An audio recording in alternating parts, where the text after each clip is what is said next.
Boom. We are live, man. We are live. We're gonna give people a little time to get in here. So we'll just warm it up, and I'll be able to switch back and forth between y'all, the camera. And what I'm gonna do is check this. What up, y'all? Hey, what up? Like I said, we're gonna let some people get in here. Let us know if y'all can hear everything. Just let us know if y'all can hear us pretty well. Oh, see, my mic sounded a little too hot, right?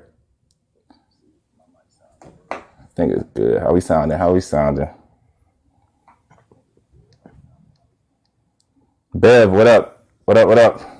So look, this gonna be y'all camera that y'all talk to. Right. So if you want to look straight at the camera, for the most part, it's gonna be a conversation. But if y'all want to look straight at the camera, that's how y'all do it.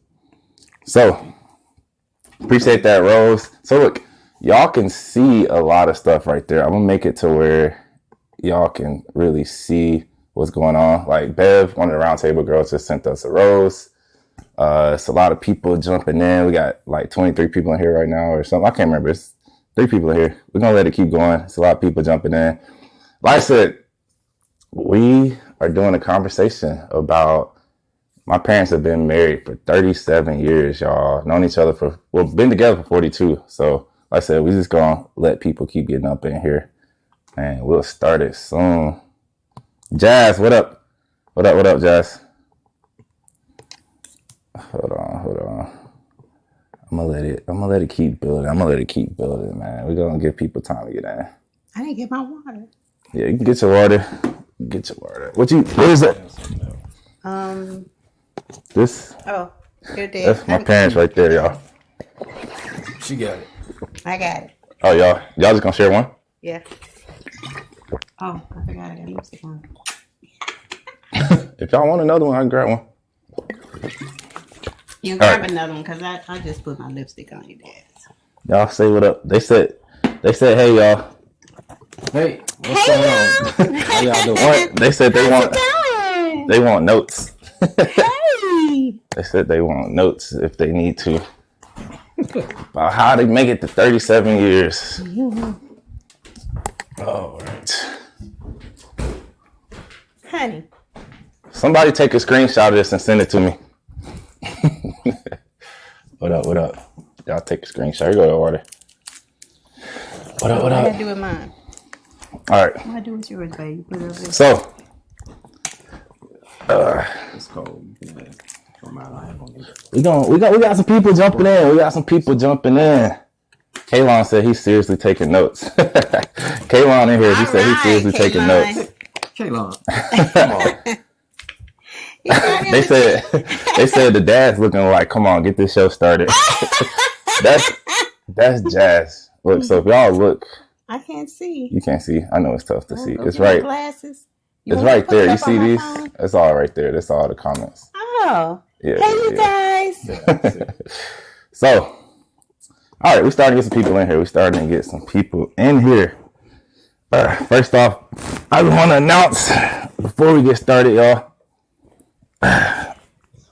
She sleep. She was just snoring. Honey is officially part of the Pope family. Honey Pope.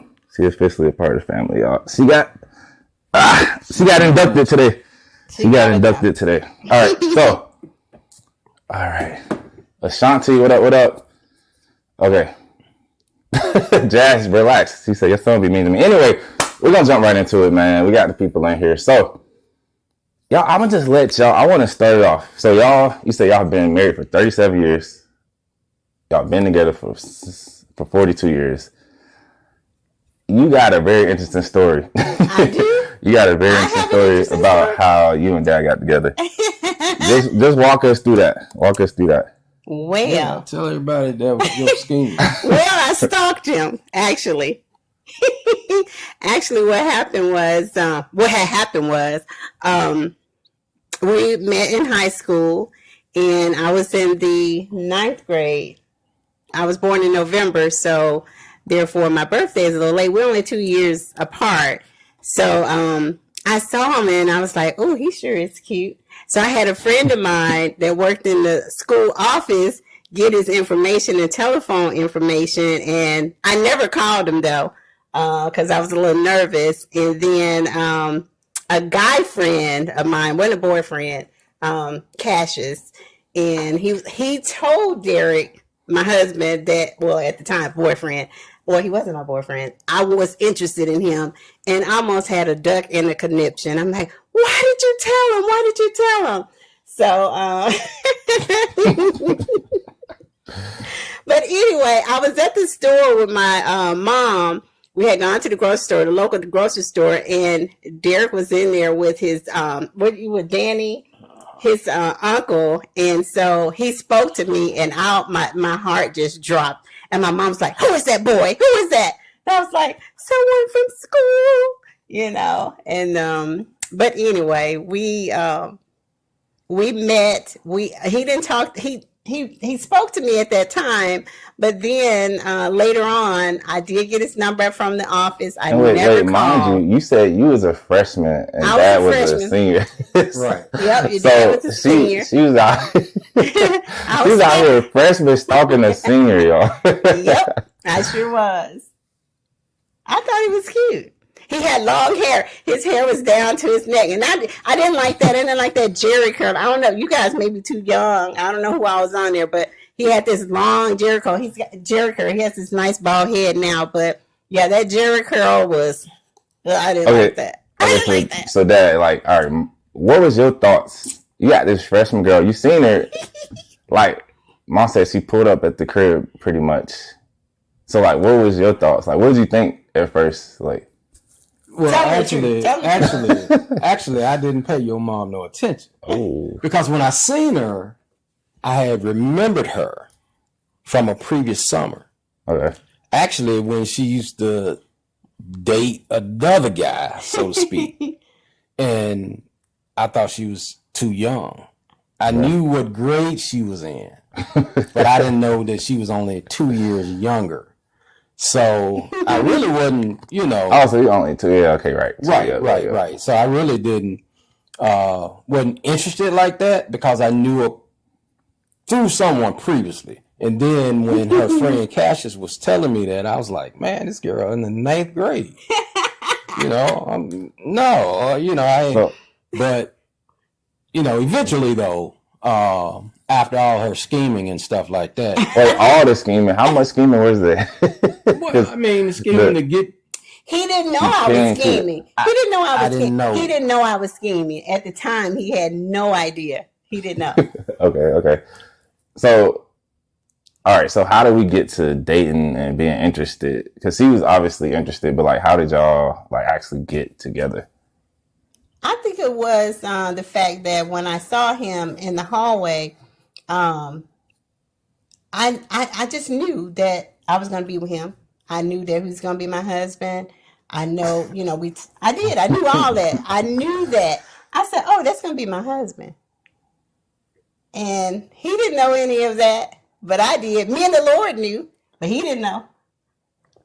But yeah, so like I said, Cassius, her friend, you know, he would tell me all the time, you know, that she was interested and stuff like that. I was like, you know, yeah.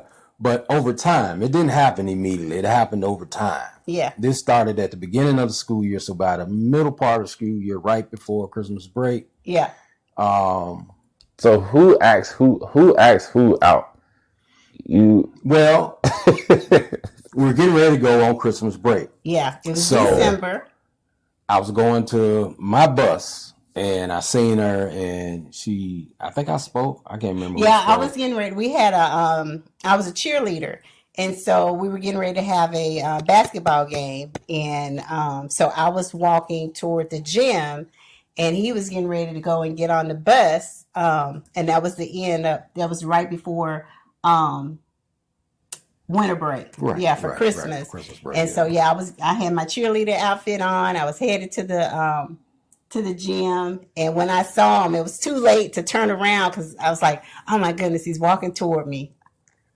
And so, like I said, I had been finding out, you know what I'm saying, different stuff about her. So I finally was like, you know, hey, let me give you my number. You know, basically the upshot of it all was, let me give you my number. And you just called me Wait, number. Hold on.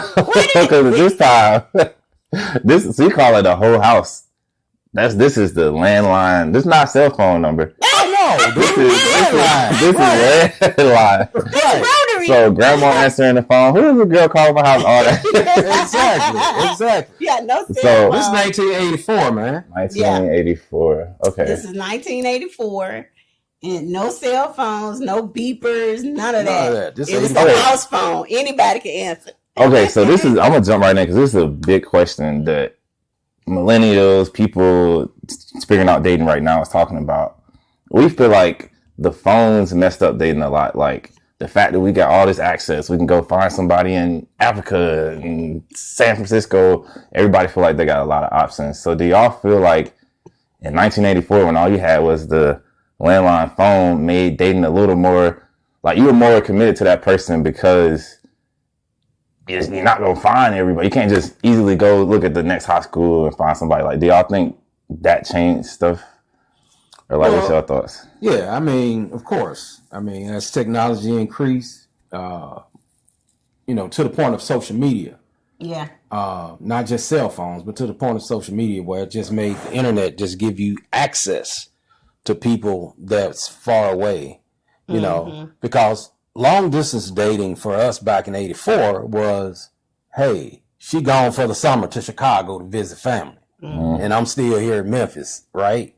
So I got to try to call and hope she answers, stuff like that. But for you guys, and millennials, and we had that busy signal, and that was the worst. Oh my goodness, that was the worst. So what was it that during that time y'all think made people like commit sooner, younger, get married? Like, was it just like, hey, we ain't got as many distractions, so we just getting to know each other and like that, or like what? Well, I mean, speaking for me, from a male standpoint, it was after seeing everything else, it's the same thing as for you today. Mm-hmm. It's just it's not as widely accessible, but it's like, all right, I see all these other females. There were females after me that I could have easily had. I didn't have any interest, right? Mm-hmm. So when we finally did get together, I'm like, I really don't have interest in anything else. But that was just part of me. That was just part of my makeup. Don't mean everyone else is like that. Yeah. And plus, by us having, we didn't have access to cell phones. We did more activities. We went to talent shows and hung out, the skating rink. We had, interaction with people. So we had friends in the same circle and things like that. So we didn't have access to sitting. When we sat, we talked.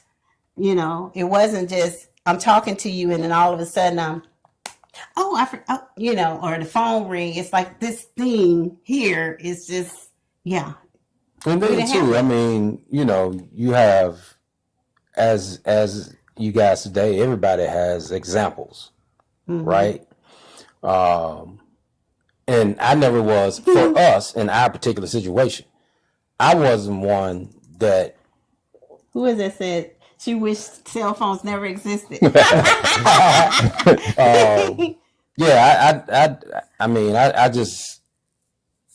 never pursued a bunch of girls anyway, mm-hmm. but that was just my particular makeup, my ideology. So, all right, and this is where we get deep. It's okay, it's a safe place. Everybody on my live knows that.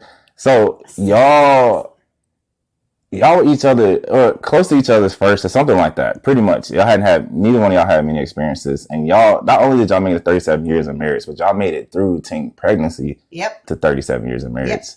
Let's talk about that. Okay, so were y'all official? Did y'all have a title? Were y'all official when the pregnancy happened? And if not, how did it bring y'all closer and make y'all make that decision? Well, that's true because we were teen parents and statistically we're not supposed to be together. Statistically, we're supposed to hate each other. Statistically, I'm supposed to have a whole bunch of children. other than the 2 that I have. So that in itself is, I just attribute it to the Lord being in control of everything, and me not having that control. I didn't know. And I can't say I didn't know about sex, because we had sex ed and all of that stuff. They would give us condoms and things like that. But, I was crazy about it. I'm like, yeah, we're going to, have sex with each other. And lo and behold, as soon as we had sex. Wait, so I think that's your story. You said, like, if not the first time, the first handful of times you got pregnant? Yep. Man. Yep. I got pregnant with your sister Candace. And as soon afterwards, I said, I'm pregnant. And your dad at the time, he's like, you're not pregnant. I'm like, this is why you started losing hair at 19, because you was stressed out. He was like, oh my God, I'm about to. Hey, y'all, look, if y'all, I get my hair genes from my dad. Yeah. There's a lot of things that in teenage years. That was it wasn't stress. That was hereditary, the hair loss. But okay. But no, I mean, as far as teen pregnancy goes, we were official. Never we were okay. official. Okay. And like I said, for me, as individually,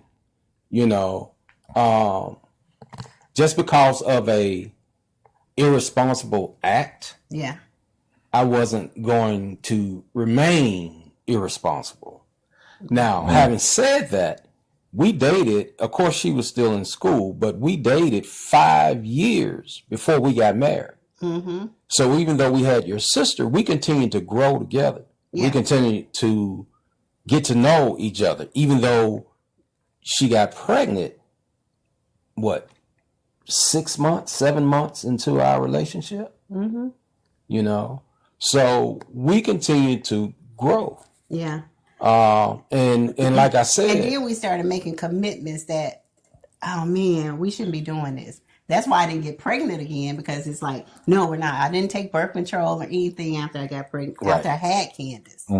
So walk me through, let's really dive deep. So walk me through, like, y'all's relationship and the dynamic once you realized you was pregnant, right? Y'all had to, as teenagers, figure out, okay, how can we work through this together, still love on each other, and prepare for this. Now you got the added stress of, like, family down y'all back. You got to work more. You were supposed to go to college to play football. So, like, how did that affect? And you say y'all never broke up. We never broke up. So, like, how did y'all keep, like, what did y'all, was y'all just that locked in? Like, what was that like? Well, it was the commitment, because, like I said, just because of that one irresponsible act, I wasn't going to continue to be irresponsible, right? So, and you got to remember, when she got pregnant, basically, I was graduating high school. Mm-hmm. So, yeah, I could have just went on off, but I was committed, though, not just because she was pregnant, but I was committed to her. The fact that we were going to be having Candace, your sister, that just made it, all the more of the responsible thing to do, because it wasn't about marriage at that point, of course. Mm-mm. I mean, I was 18, so, I wasn't thinking about that, but doing the responsible thing, being in her life, being there for her, being there when she had Candace. I mean, it's commitment. And one, I'm sorry, honey, to cut you off, but one. Wait, thank y'all. They said they giving gifts. They said the gifts are for your parents, not you. Thank you for supporting the love. Appreciate y'all. Listen, I gotta talk about this, because this is a side thing, and I know a lot of women and a lot of people deal with this. So I had a lot of issues. Childhood trauma. One of my mom's boyfriends tried to molest me. And so that played a lot. I thank God for my husband. I thank God for him as a boyfriend, because there were triggers and certain things that would transpire that if he touched me a certain way, I would just cringe or start crying. And so I know at that time, even though I didn't have this real close relationship with the Lord at that time, I knew he had a hand on my life and that he was helping me to heal from that trauma. And so I know a lot of women, a lot of girls that have had that, where some man has tried to rape, molest, or take advantage of you. And so that's another factor that you bring into a relationship, bring into a marriage. Hold on, I know you. I'm sorry. You're pretty new to TikTok. There's certain words, like the graphic words, you're not really supposed to say. It's cool. It's cool. I think you good. They realize what we're doing, but just certain graphic words you like don't what? say. What? Great. Right. Just take advantage, like stuff like that. Okay. Yeah. Okay. So that actually. Actually, let's dive deeper into that because I've dealt with women who have dealt with that and they haven't healed from it, and it's a big struggle. So, like, how long did it take you to heal, and how did you support mom through that? Because I'm not gonna lie, I be struggling to support people through that, depending on how it is. Like, I've dealt with don't touch me like this, and it's triggering them, and they're, you know what I mean. It takes several years to even like get people to open up. So, like, how? Right. Well, let me go into that first. For me, like she said, she admittedly said she had issues. Yep. And these issues I noticed, right? I even noticed them early on. But for me, it was a question. Why? Why is she like that? Mm-hmm. This is not just something, this just not a crazy person. There's something behind her behavior, right? Right. So it was more so the thing to have some empathy and try to find out, hey, why is this happening? You know, why are these outbursts? Why this? Why that? You know. Okay. So essentially, you saw that mom was struggling with things, and like, despite her having things that she wanted to heal through, y'all having a kid, you wanted to have these goals. What was it specifically about y'all's chemistry that just made y'all so close? Like, what made you want to stick through all that? Like, what was y'all's dynamic like? Was it like, we talked for hours, we had the same interests? Like, what was it that we talked for hours till we fell asleep? So we talked for hours. Yeah. So if anyone else had to call the house, all they would hear was beep beep because we had that line tied up. Yeah. Yep. I mean, we spent as much time as possible together. Well, we went to I mean, even outside of school, we continued. I tried to be with her as much as possible, even while she was. Once I graduated and she was pregnant and at another school, functions. I would go pick her up from school, stuff like that. So, like I said, it was just we grew up together. Yeah, basically we were at 18 and 16 we were kids, right? We grew up together. You know, I mean, at 18 I wasn't an adult. You know, I was an adolescent. Yep. So we grew up together, but the commitment was there. And there's another thing too. I think that's a factor. We're both firstborns. Yeah, we're both firstborns. We're both firstborns. Now everybody don't have that, doesn't see the responsibility of being a firstborn, but I think both of us did. Yeah. We both had younger siblings. We both had to care for our siblings. I had brothers. I didn't have sisters. But nevertheless, the responsibility was still there as a firstborn. So I think that we were both grounded. And like I said, I think because that one irresponsible act, I don't think that it diminished the fact that we were firstborn and acted like it and had a sense of maturity. Yeah, we still were old, but old acting, but still like, it's like not knowing that, I was going to get pregnant and we'd be responsible for taking care of a child.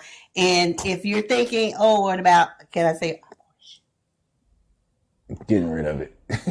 Getting rid of the kid, that was not an option. I didn't think about saying I'm going to get rid of. the Right. child. We didn't, that wasn't, not anything like that wasn't even in the cards. That didn't even come into question. And people, so I was asking, so Mom, you expressed that, grandma wasn't married and she had an ex-boyfriend and tried to take advantage of you and different things like that. And they were asking Dad, so with that dynamic, what was your upbringing? Grandma and Granddad, they were married. Yeah. They was married. They was married for longer than.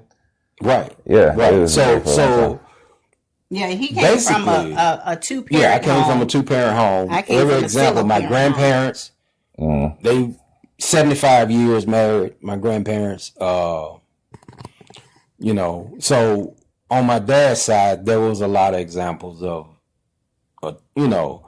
marriage and things like that. But, so I guess you could say, because I would tell her, even before we got married, if we do this, divorce is not an option. Divorce is not an option. Divorce is not in my vocabulary. Now, of course, some of that had to do with, going to church. We weren't fully committed at church. No, when we were young like that. Yeah. No, but still, it still shaped. It still shaped my thought process. We had folks praying for us. That we know that for a fact that our grandparents, all of our grandparents, his grandparents and my grandparents, except for one grandparent, she had gotten married, but your mom's mom. But yeah, go on. And then and y'all, I don't think y'all never dated anybody before each other either, right? In like relationships. I call I myself dating. Yeah. I call myself dating. Even though I was young, but it's like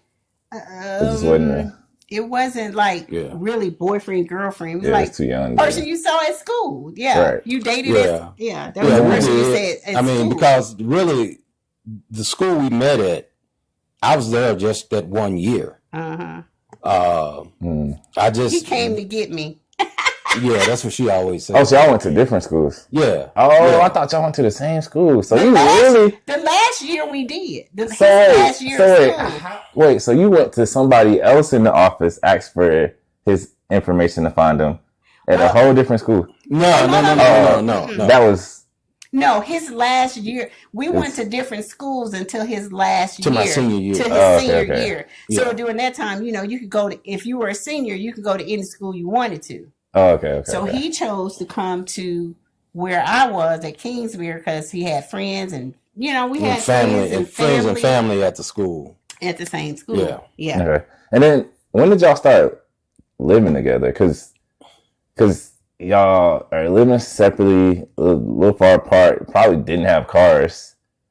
And y'all trying to take care of my sister. At what point did y'all start living together? And like, I guess you was holding the load that like trying to work while mom was in school, or... Yeah. Well, I did have a car. I paid $400 for it.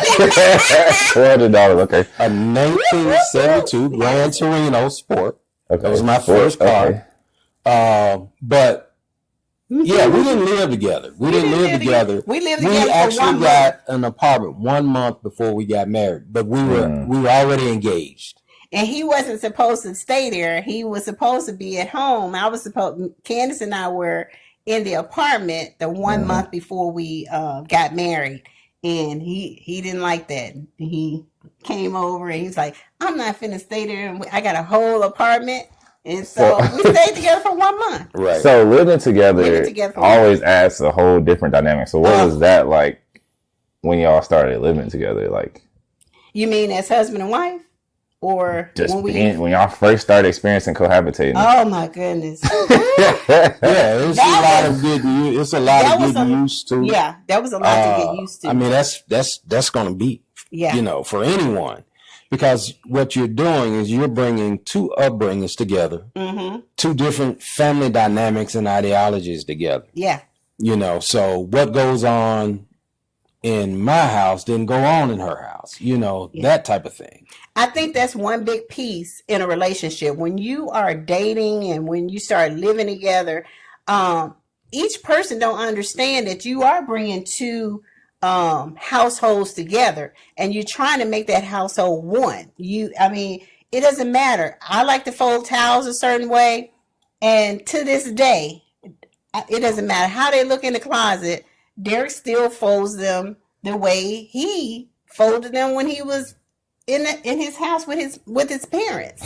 And so it's like you're bringing two houses together, so you have to understand that and have some kind of a balance to understand that, hey, we're two different people coming from two different households with two different upbringings. So we always have to keep that in mind, that the person isn't trying to do anything to spite you. I'm talking about years and years of how he was brought up. For in our case, we were teenagers, so it may have been a little easier as we got together and got married to, combine those two. But yeah, that's the main thing, is understanding that you're two households, two upbringings coming together, so we can focus on, okay, so what are we going to do in our house? How are we going to do that? Mm-hmm.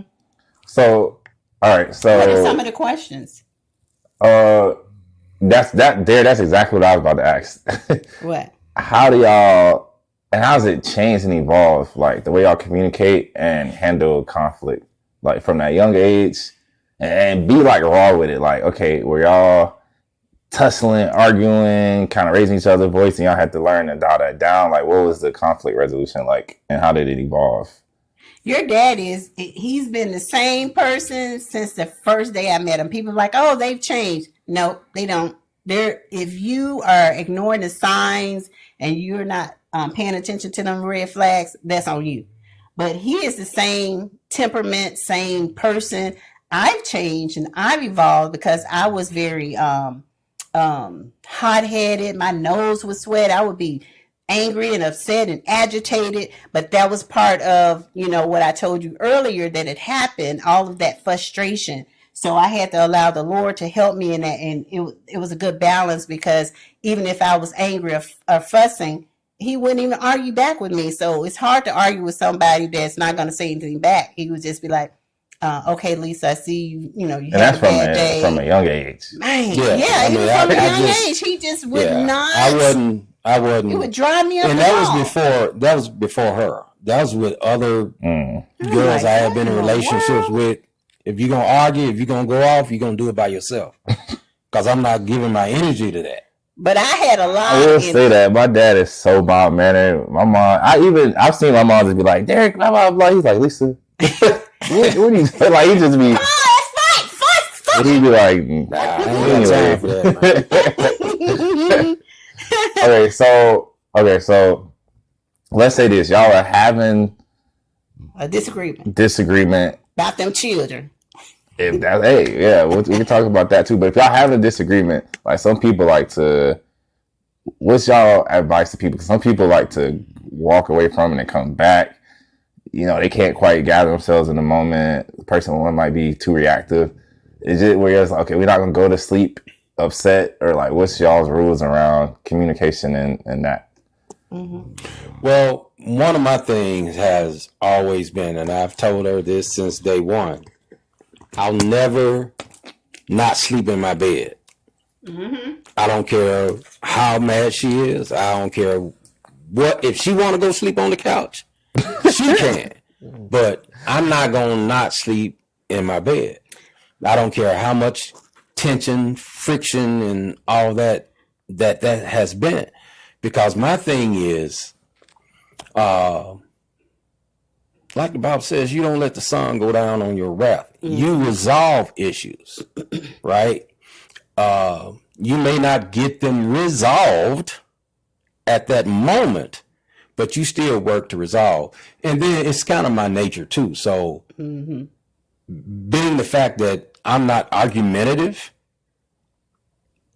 I'll just let it pass or whatever. I don't have the need to have the last word or to be right. Yeah. I've never tried to change her or to make her see my point of view. Yeah. Within a disagreement. So, she's fully,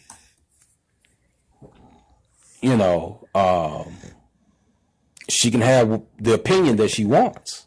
Now, that doesn't mean that we've never not slept in the bed together of course, when we're sick, or right. you passing gas too much, it's like, oh, I can't take it. It's too much. But due to an argument. But due to an argument and stuff like that, no. Yeah. Because I mean, you're sleeping in bed and turn your back. Be like, don't bother me. Don't bother me. Yeah. But nothing like that. No. It's always actions to resolve whatever conflict that there is. Yeah. You have to always be about it. And for me, I'm always looking to see, hey, what triggered, I'm not aware all the time that I'm offensive. I do things unknowingly, sometimes, or even if I did something that I thought that may be offensive, then I've got to have, ownership of it, and be accountable for, the things that I may fall short of. So it's always conflict resolution. Okay.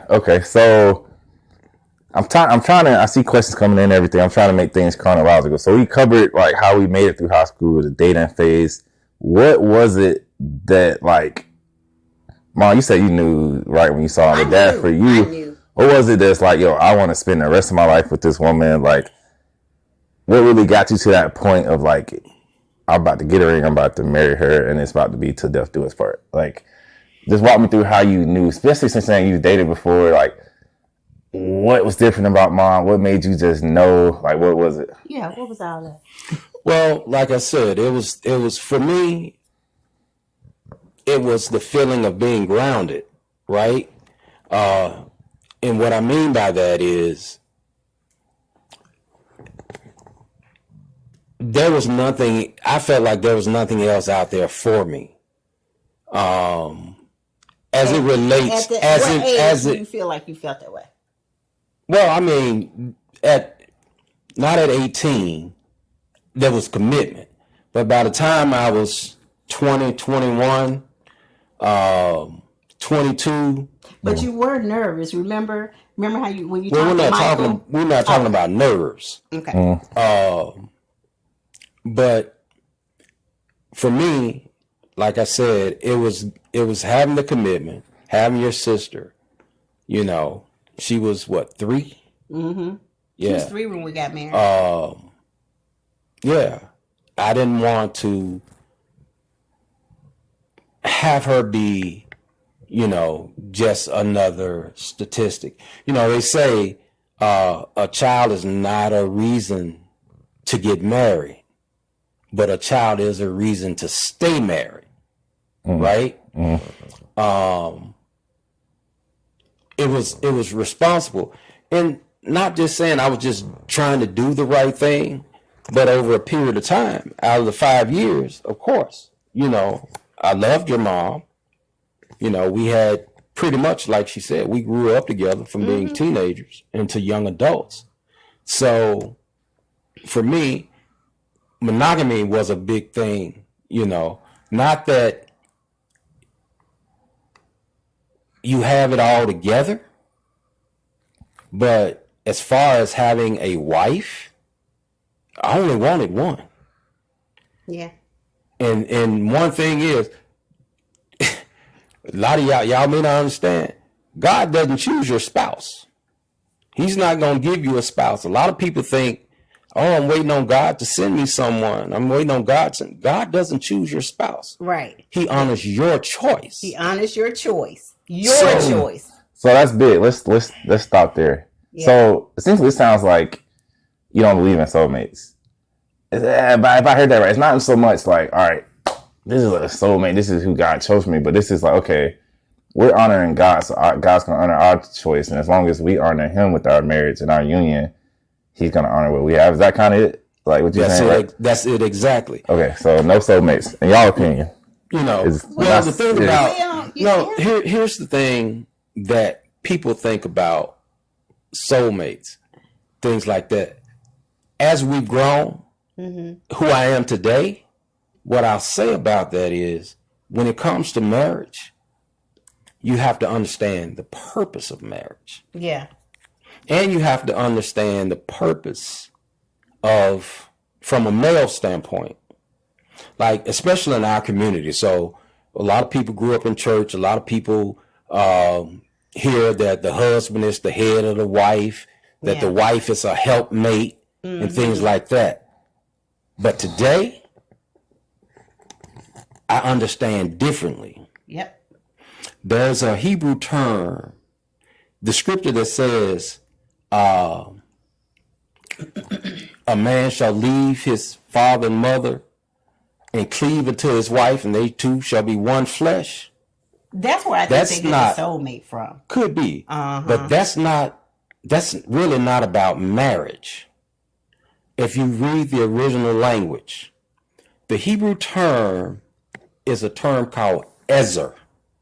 And what it really means when it say that the two shall be one flesh, what it really is, they shall be a governing ally.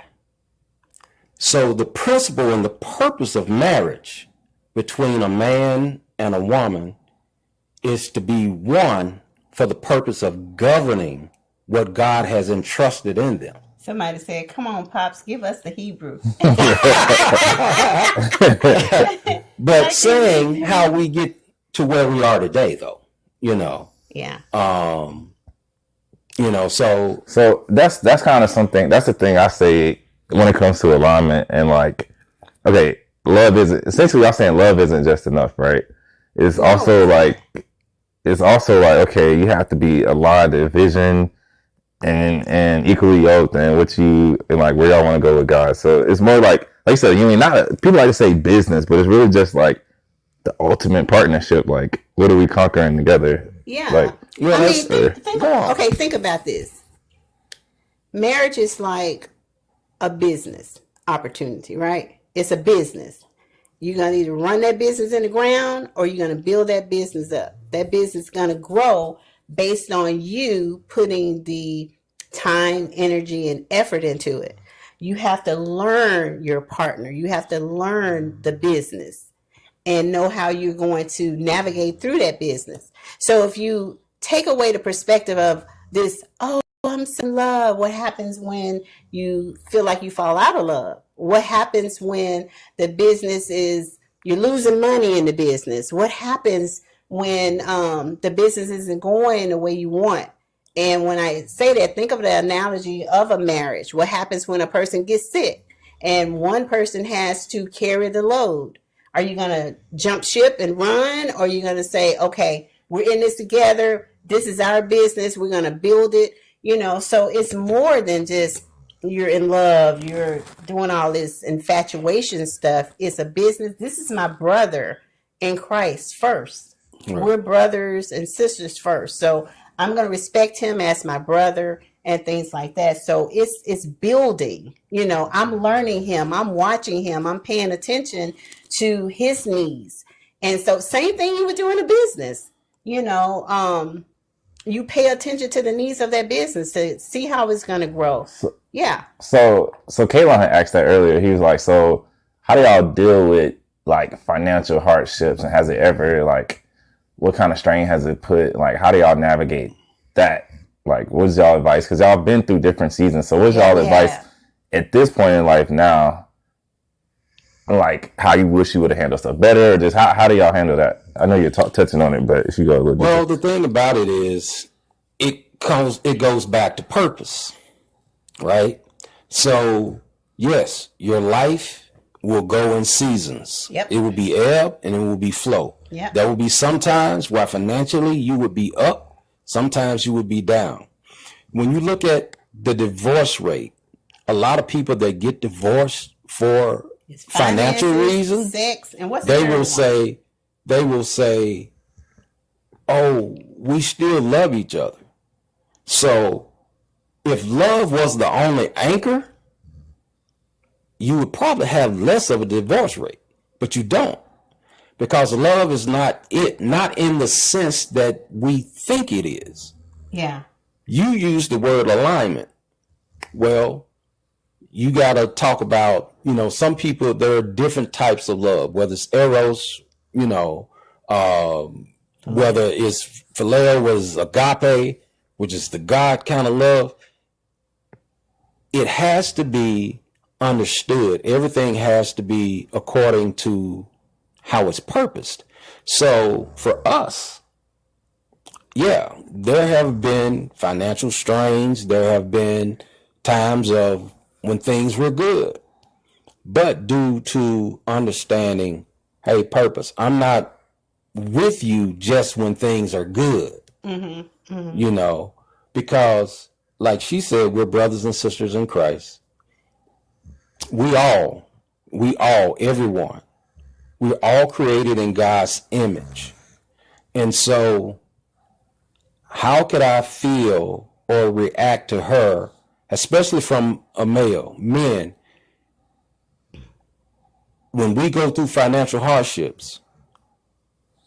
It's not right for us to take it out on a woman.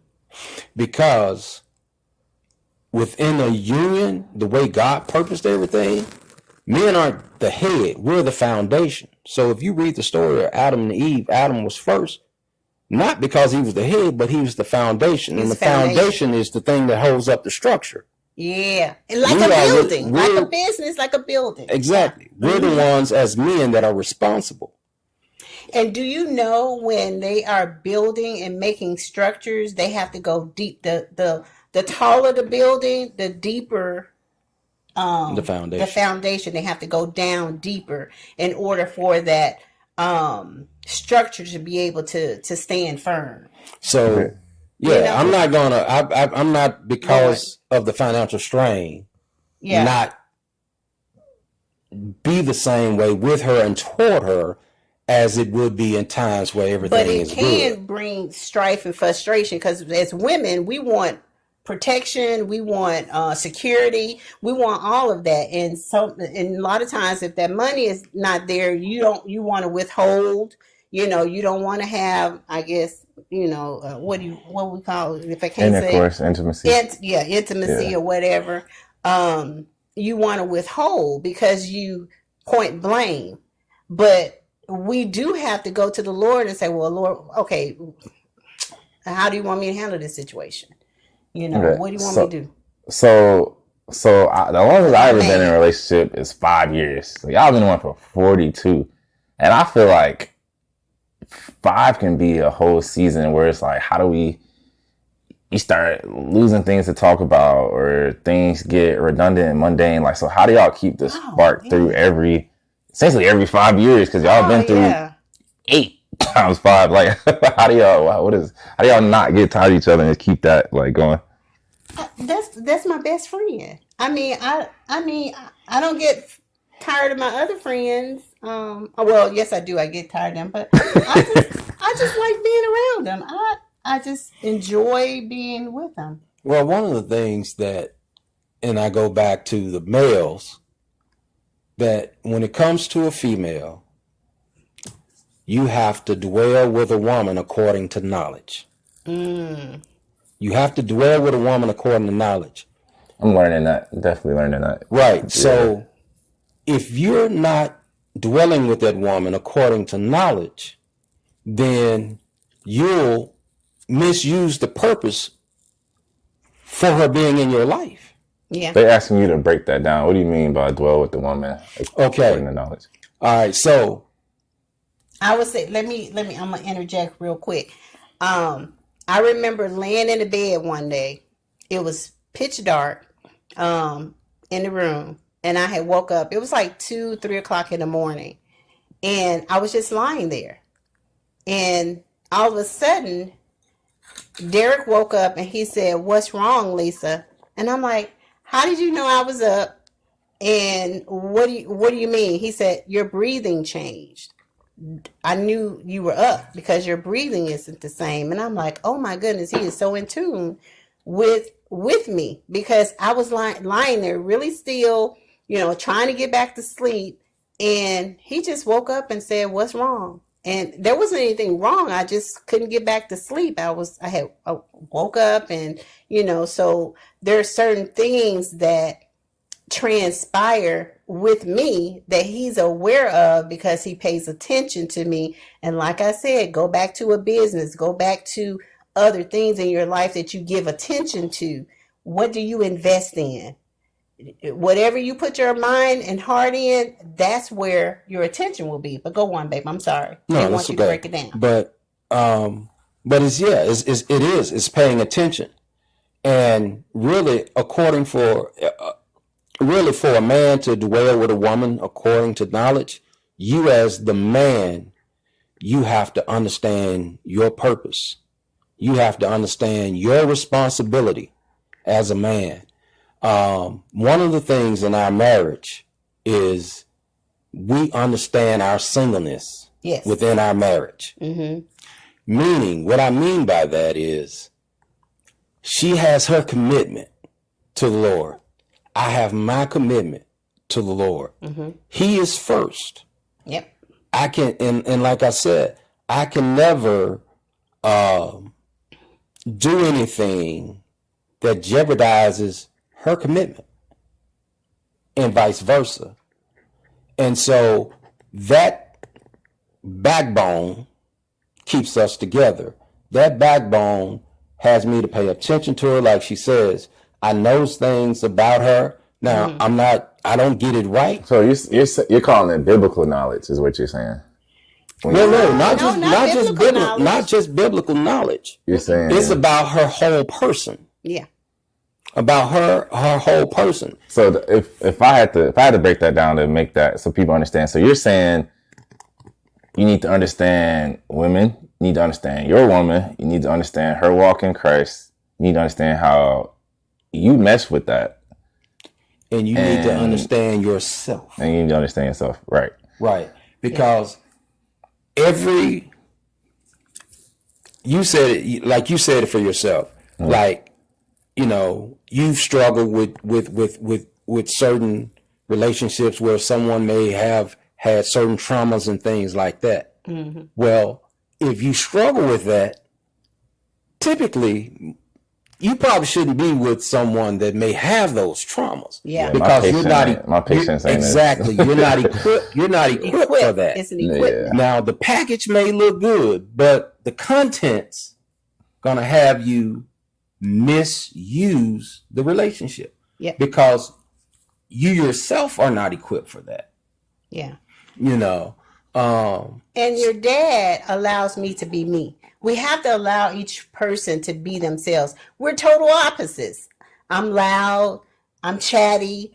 He's quiet, more of a homebody. I'm ready to go. If you call me right now, I'm like, oh, where we going? I got to go, Derek. I have to cut this thing short. So, but we're opposites, and he doesn't try to keep me home or say, no, I don't want you to go. Can you stay here with me? Because my personality, it has to be that I have to go. I have to get out. I have to, do me, go have massages and things like that. So he doesn't try to control me. And if he did, I think that would really be frustrating. My personality and who I am would diminish because I would be trying to satisfy his needs and his wants and trying to be this robotic Stepford wife. And that's just won't balance. And we've always been that way, even with dating. He's never kept me from being me, or if I say, hey, I'm gonna be with my friends, I don't know what time I'm getting home. He hasn't, he doesn't call and be like, where are you? And it's 11 o'clock, it's 12 o'clock, it's 1 o'clock, you need to come home. No, because he has to not just trust me, but trust the woman that I am. So if he is not trusting that I'm not messing around or whatever, if that's his thoughts, that's his insecurity. They ain't got nothing to do with me. And no person can keep you from doing anything. Not even God will go against your will. So you can't keep a person from cheating on you. You can't do any of that. So, you have to be secure in who you are.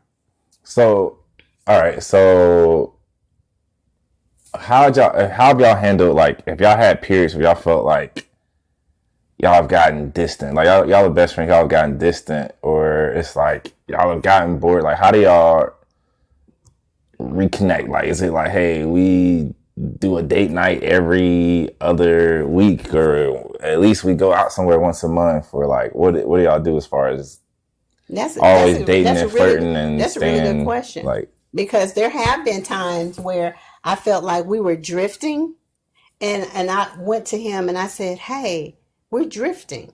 And he was like, what do you mean? I said, even the Lord told me that we're drifting. Where it's like I was in my own little world and he was in his own little world. And it was because you have so many pressures. You're trying to do all these things. You have work, you have the children, the activities that they have, and you just want to sit somewhere and sleep. You don't want to be bothered with anybody.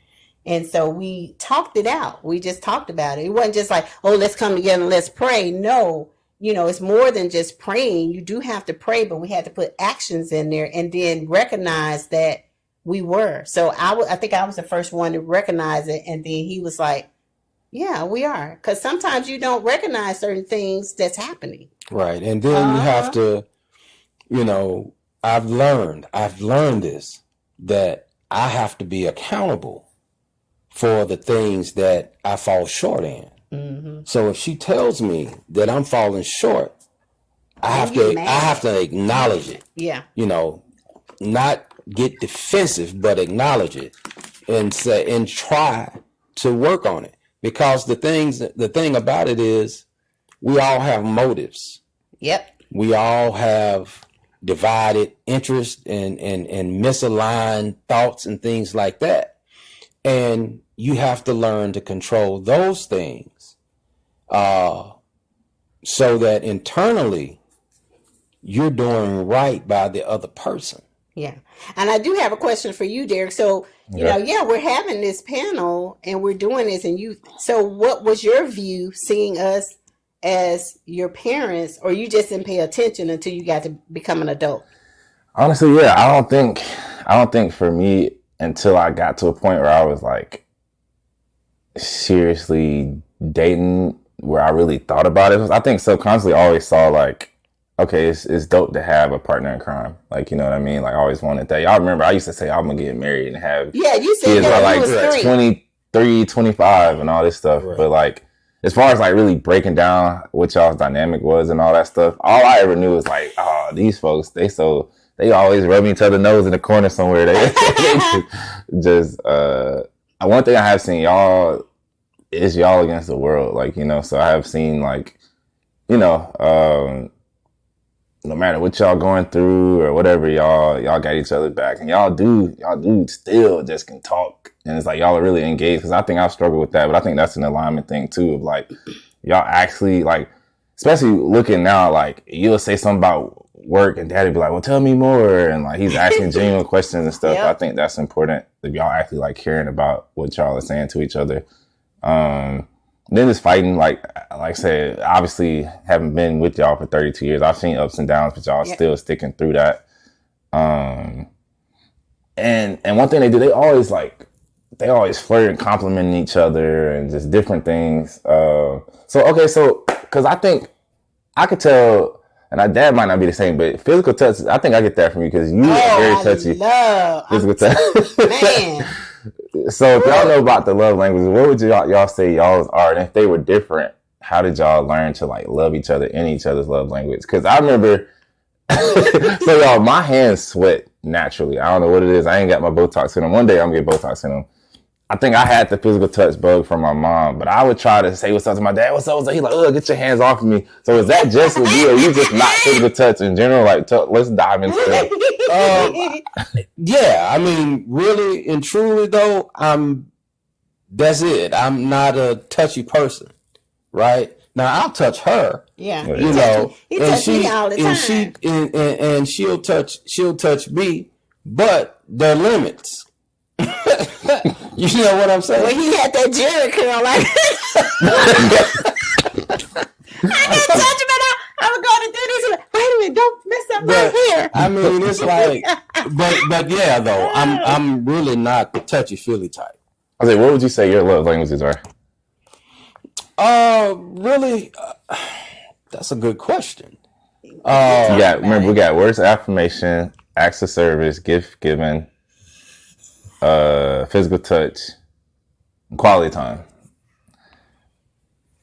I guess it would be, what would you say? What would you say? Because like I said, that's a tough question for me because I don't really look into it that way. I would As far say- as love languages go and stuff like that, I don't really look at it that way. So. Yeah, I would, if I would classify anything, I would say acts of service. I would say, if I'm doing things for you to, say, hey, dear, you don't have to do this. I'm telling you don't have to. Then you're like, okay, all right, Mm-hmm. I guess you could say that. Like what makes you feel the most love and it's about how you feel the most love and how you actually give love too. Yeah. I mean, because it's like, her, if I had to put a word to it, I would just say her concern and care for me. Mm-hmm. So I guess that would fall under acts of service. Yeah. Because the affirmation thing, that's not me. Although I do compliment him all the time and say, man, you're so fine. But he's my fine. That's y'all just fine, but he's my fine. So I guess it would be it would be acts of service because her concern for me, her care for me. I guess that would be it. Yeah. Okay. So now this is a big question that a lot of married people have, or a lot of people looking at marriage have. How have y'all dealt with, over 42 years, how have y'all dealt with intimacy and we need to work to keep each other engaged? And let's talk about it from a standpoint, because everybody talks about how women are more emotional, their mental has to be on point throughout the day. Y'all have to have had a great day versus the male is more just hey, physically driven. So how have y'all met in the middle with that, and what does that look like? Has it been a struggle? Has it been easy? What are y'all thoughts on that? I guess I'll start on that first. So when we first got married, after we had you, I had the 2 children. I was working part-time and trying to clean and do all that. And it was very stressful. I wasn't used to it. And I was going to college. I had started going to college. And so it was a lot going on at the time. And then Derek had, I think at that point, lost his job and things like that. And he was wanting to be intimate. And I was like, something's wrong with you. You're always wanting to. What is going on? I'm going to pray for you. And so I was thinking at that time in my mind that he wanted to be intimate way too much. And I'm like, man, something wrong with this man. He just wanted to be intimate. So this was in college, around the college years. We were young. It was a whole. I was a new mom. I mean, not a new mom, but a new wife. All these things going on, and now the kids gonna hear us. That kind of thing. And so to me at that time, it was way too much. And it's I didn't, want to. And I had a friend, because we used to get together to pray, and about 5 or 6 of us, and one of my friends was she said, you don't like it? I do. And I'm like, girl, you're not stressed out and tired?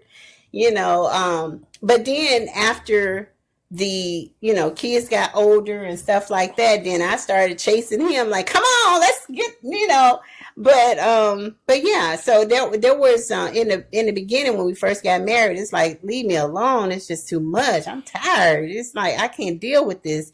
Is something wrong with you, demonic or something?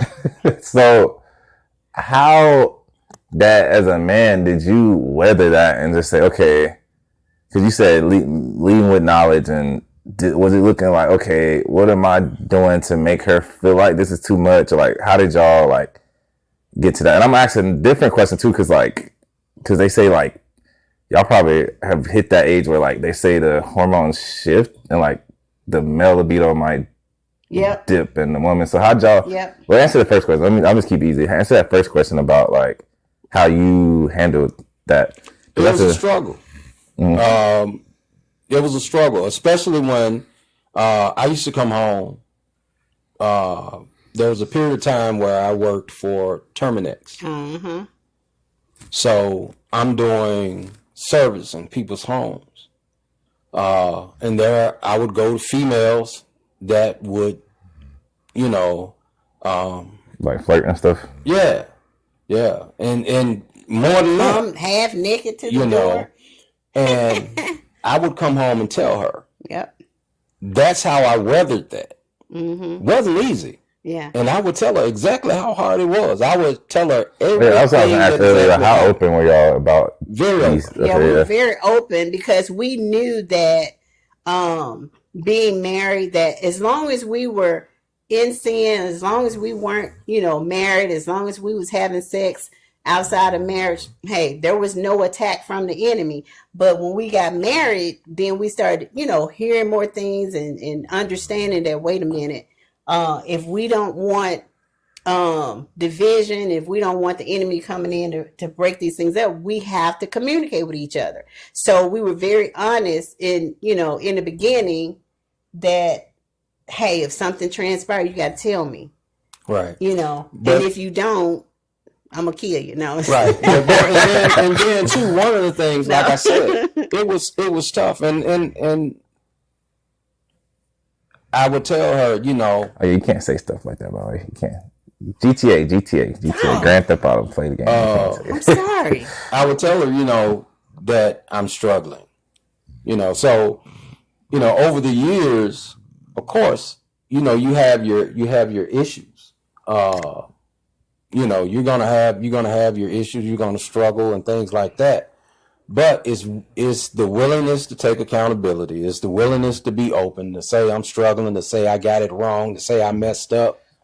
And one of the things I learned is I don't have to physically mess up to mess up. Yeah. Right? Mm-hmm. I don't have to physically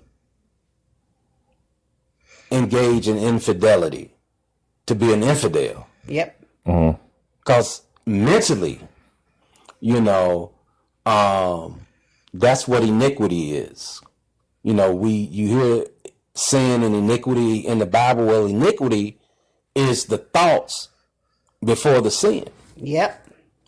So you meditated on it and thought about it long before you do the act. So that's what Christ said when he said, you ain't gotta go and commit it. You can just think it and you've done it.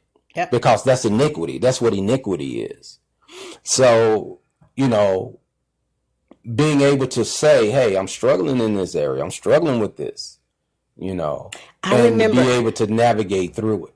I remember one particular lady, and your dad had come home and told me about this lady previously. And so she had, every time he would go to her house, she would have less and less clothes on. And I was like, wait a minute, what's going on? Who is this woman now? You need to give me her number so I can call. So she came to the door with hardly to her door. To her door with hardly no clothes on. And before he left, he told her, the next time I come over here, you need to have some clothes on. Yeah. And so your daddy went and serviced her house once a month. And he had to always call the clients before he would go to their home the day before, say, hey, I'm coming to your house, blah, blah, blah. And so he told me that, the woman came half naked and things of that. And she really was after him. She really was. Do you know that lady died?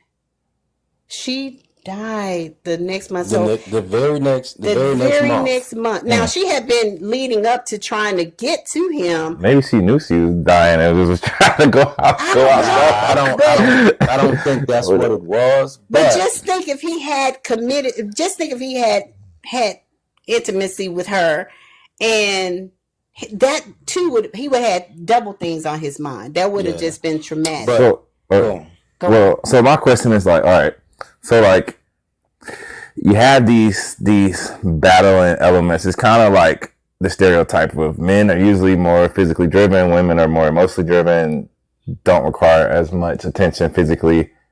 How did y'all meet in the middle? Like, how do y'all meet in the middle to say we're gonna last 37 years? And like, is it more so like y'all just meet each other in the middle, or men need to calm down, women need to pipe it up? Like, what's y'all thoughts on that? That's kind of, it's always just like a push and pull, or what? I think you just have to know each other. I go back to that because I remember being challenged one time, because most of the time women aren't just all aggressive when it comes to that intimacy or whatever. But when I was a flight attendant, I forgot you was a flight attendant. I had this one pilot. Man, that man looked so freaking good. I don't even know what nationality he was, but all of a sudden, I had never had these kind of feelings and this. I mean, everything was flowing. And I had to, the man, oh my goodness, that man was so good. All right, we get it. Anyway, we were doing what we called a high speed. And so we had to, when we got to the hotel room, the head pilots always would come in your room, check it out. And we as the flight attendants would stand outside the door. They would go in and make sure that, there was no one in there. And I was like, OMG. I mean, literally, I was having a hard time. And I got in that room and I called Derek. I said, Derek, I have feelings that I have never had toward any man before. I said, that was a huge shot. And I could feel his energy, the pilot's energy. And I know he could feel mine. And it's like, if I didn't have Jesus, we would have been together. Yeah. But it wasn't because I was upset with him. I had never experienced that before. And so I immediately called him and told him how I was feeling. And he didn't jump me and be like, what you saying? You going to quit that job? He didn't do any of that. He was just real, compassionate and just talking me through it. And that was a challenge. I had never had that experience before. Yeah, because we're human. We're human. So nature is going to take place. Mm-hmm. But having that in perspective, not just that I have to trust her or she has to trust me. I have to trust the God in her. Vice versa. And that's part of like just having that foundation and constantly sticking with it. Yeah. Right. Somebody said, dang, they're real understanding. Okay, so understand this. Yes, we're understanding. That doesn't mean that we don't have disagreements. That don't mean that he doesn't get on my nerves or I don't get on his nerves. But we're understanding in the fact of, well, what would God say? Let's just take this to treating each other that way. Because here's one of the things that I think about. How would I feel if I was mean and nasty to him today and he died and I didn't get a chance to make amends? I didn't get a chance to say I'm sorry. So that's all that plays in my head. Even if I don't have an understanding or he irritates me, I have that in my head. Okay, if I don't have him here anymore, then how I'm going to feel, how I'm going to react then, because now he's gone. Now I got to decide, am I going to be single by myself forever, or am I going to try to find somebody else and get in a relationship and then compare them to him? So I think about those things. This could be my last time with him. How am I going to treat him? So yeah, that's where the understanding comes from. It's not just, I love him so and he's my best friend. No, it's more of that. And then too, when it comes to talk about understanding, for me, and I tell her this all the time, it's a thing to where neither one of us is right. Yeah. I'm not right. She's not right. There's only one right, and it doesn't belong to either one of us. Mm-hmm. Because basically our opinions or what we think is right, our motives, is basically shaped by something that we've become used to. And so we may think that we're right because we want it our way. And that's most people. That's basically everybody. So as she said, we'll take it and we'll say, well, for us, what does God's word say about it? I can say I'm right. She can say she's right. But to get back to the word you used, Derek, we are committed to staying aligned, with what's truly right, not just our right. or our version of right. True. So somebody had asked, what advice would you give newlyweds if you had to give advice? I would say have this understanding that I have my girlfriend and her husband have a marriage ministry. And one of their slogans is marriage should be celebrated and not tolerated. So if you're going into a marriage or relationship, because, dating is different in today's time, right, than it was during our time, but the same principles apply. The same principles apply. So, and watch your words. That's another thing. I would say watch your words. If you say marriage is hard, what do you think it's going to be? It's going to be hard. Don't put so much emphasis in the wedding. Think about the marriage, because the wedding is just an event. It's a party. It's a time to get together with family and friends. But the marriage is a lifelong time that you put into it. So think about that. As a newlywed, once you're planning your marriage, it's one of the things that our pastor that married us said to me, and it stuck with me forever.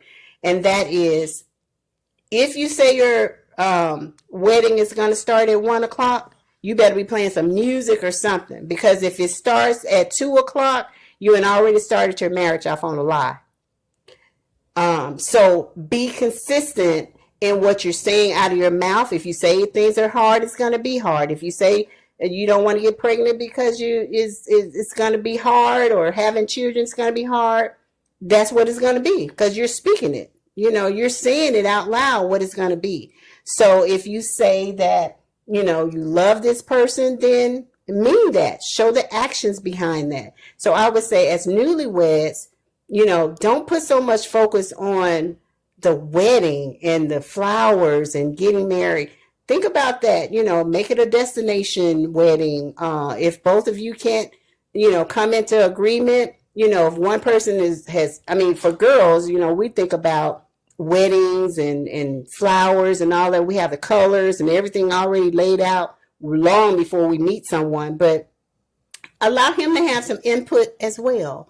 So those are my things that I would say to a newlywed. Celebrate the marriage, not just tolerate it. Don't start the marriage off on a lie and have people sitting there from 1 o'clock to 2 o'clock because you're trying to still get ready. Honey, put that dress on and go on down the aisle if that's the person that you want to be with. Okay, so this is a popular topic in modern day discussions and dating. So what would be y'all's advice to people where, like, the dynamic is like, the man's like, oh, she needs to cook, clean, do everything, take care of the kids. And the woman's like, well, I ain't doing no 50-50 and you need to do this. Like, how would you speak to how y'all feel that dynamic and focus should be as far as like the teammate aspect and like, a lot of women's like, well, he just need to be rich and this and that. And then the dude's like, well, she need to cook, clean, take care of kids. Like, what's realistic in 37 years of marriage, and what advice would you give to people? I'm going to let you answer that, and I got something to say on that. I'll go back to the purpose of marriage is to govern with an ally. I get back to the word ezer. Man is ish, woman is ish-ah, and they're meant to be a governing ally. Mm-hmm. So you have to understand that, like Lisa said, your business, your corporation, yep, right? It only functions if you guys make sure you're doing things together. The man doesn't, let's say, dictate, I want this, I want my dinner on the table every day. Some men do. Mm-hmm. At 7 p.m. when I get home. I want the clothes washed, I want this, I want that. And vice versa. You want a maid. The woman don't say, I want you to go out and I want you to earn $1 million a year so I can kick back on my laurels and just go out with my girls and all like that. No, this thing is a corporation. And guess what? when you have children, Oh, now man. we're learning this. This wasn't early on, so you can attest to this. This as we've grown together over the 37 years. When you have children, your children are a part of that corporation too. Yeah. They So part of every the business. decision that's made in that home, you make it together as a unit. Now, you tell your children certain things, but you still you get their input too. And you and your spouse, because you are governing allies, you govern your home. Yep. You govern every area of your life together, because that's the responsibility that you chose when you said, I'm going to be a husband or I'm going to be a wife. Mm-hmm. And then you incorporate those kids into the business as well, like your dad was saying, even though you're building upon it. So even with you and your sister, what did we do? You had, we didn't say, Derek, you're not going to wash dishes because you're a boy. No, you're going to learn how to wash dishes. You're going to learn how to cut the grass. You're going to learn how to cook. You're going to learn how to clean. You're going to learn how to wash clothes. Why? Not just because, one day you're going to go off to college, but what was one of the things would tell you? No woman is going to come to me and say, oh, you didn't teach him nothing. He don't know how to cook, clean. The devil is a lie. He know how to do all that. If he told you he don't know how to do it, that's a lie. He know how to cook, clean, all of that.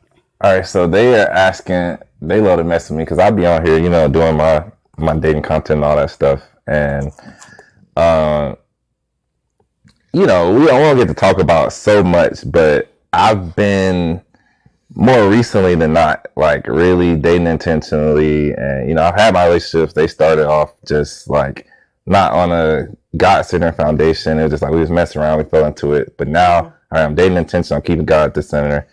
We talked about it earlier. Like, I don't know if I'm equipped to deal with people who've got a short fuse or have dealt with traumas and stuff like that. And that's kind of what I've been dealing with. So they want to know, what's y'all's dating advice for me? Like, understanding that for me, my patience is probably I'm very patient with everything except like when people are like raising their voice, or I'm trying to communicate effectively and be the mature one and they're not being mature. And if they're dealing with things, it's a struggle for me. And I'm kind of like, I don't know if I can deal with this long term. Like, I will try to work through a lot of different things with people. I think for me, the biggest thing, like, I'm more so on that teammate thing. I don't have to have a major wedding. I definitely aspire to be like the sole provider and kind of cover stuff 100%, stuff like that. Am I still thinking that a woman needs to do everything? No, I understand it. Cooking, cleaning, and taking care of kids is like 3 different full-time jobs. So that's kind of where I'm at. So they're asking, like, knowing that I've struggled, y'all know the girlfriends I've had and what I've dealt with. So what would be y'all's dating advice for me? Well, for me, for you, and for every other male, I would say you have to know yourself before you can know a woman. You have to know what you're able to handle, and you have to work on yourself. I'm going to keep going back to scripture. So for a man, there's another Hebrew word, but it's ergon. And that is the Hebrew word for work. But it's not a job. It's not a job. What it is you becoming yourself. That's part of your singleness. So my advice is to become yourself. And what that means is to become what you were put here to be. Mm-hmm. You have to discover yourself, your gifts, your talents. You have to discover your purpose within God's purpose, your assignment within his purpose. And when you do that, you need to be as close to complete as you can possibly be with becoming yourself before you marry a woman. Yeah, that's definitely what I've been working on. Because what internally, And naturally, what she's looking for is for you to be that. Right. And if you're not, that's where you get the side that wants to control things. Now, I'm not talking about the trauma. That's something totally different, or the triggers. That's something called epigenetics, that a whole nother thing. But you'll start getting where she wants to control things, because it is not her fault. It's because the foundation isn't set. And as men, we are the foundation. We're told we're the head, but we're actually the foundation of the marriage structure. So, a foundation, the weight of everything is on that foundation, not as pressure, but as the beginning of what holds the structure together. So if you're good, she's going to be good. So my advice to you or any other guy would be, get yourself right. Don't go and find a woman and try to make her perfect. You're trying to get her to fit you. No, you need to have yourself right, and then she'll compliment you. Yep. That's the thing. So in situations where, all right, I feel like I've worked on that as far as, okay, I've gotten close to God, pursuing abstinence, really work. One thing I had to learn was, like, y'all know how I was. Y'all see me in the business, like, business or nothing. Like, if you ain't about money, I don't want to talk, right? And that would affect my romance at times, and, like, my availability, my emotional availability. So I worked on that. I was like, I need to take intentional time to tune into this person. I need to take intentional time to, like, keep the romance and, like, understand it. Like, okay, yeah, I know you want nice things and I got to go get it. But I also understand, like, if I can give you the best of both worlds, will be the best. Right. So I felt like, and a lot of times I have, been that person, at least recently. I can't say in the past I was always perfect or anything, or ever always perfect. But, like, it's when it comes to communicating, when it comes to being a leader, from health wise, what we eat, how we work out, how we are thinking long term, career wise, spiritually, different things like that. I've really led and been the most mature in that state. But a big realization I've learned, at least for me lately, is I look back, I take notes. Like, on all the relationships I've been in, I'll take notes. Here are the pros and cons. What did I learn? Like, what did I learn from this? How has what I want changed, right? Because it changes every time. You learn something from one relationship. I know y'all wasn't in many, but, like, for me, it changes. Like, so, like, I've tried where I went with it's changed. Like, I'm like, oh, let me go with the super entrepreneurial girl that is just about a bag as much as me. And I'm like, she's a little too independent. Let me go with the super domesticated girl that just wants to be a stay-at-home wife. I'm like, but it's kind of a turnoff when she just is super lazy and don't have any goals for herself. So I'm, like, kind of learning from different things. But one thing I've noticed, and it's not on purpose, I try to give everybody a chance, but, like, I've noticed that I've yet to date a woman who has had positive experiences with men, right? And my live knows I say this all the time, but, like, I've just unfortunately dealt with women whose dad was in their life. They quote unquote hate men, but they love me, but they hate men, but they're subconsciously they still have something against me, right? And they either dealt with traumas or they just have trauma around men, their dad and stuff like that. And I've kind of noticed a pattern with that.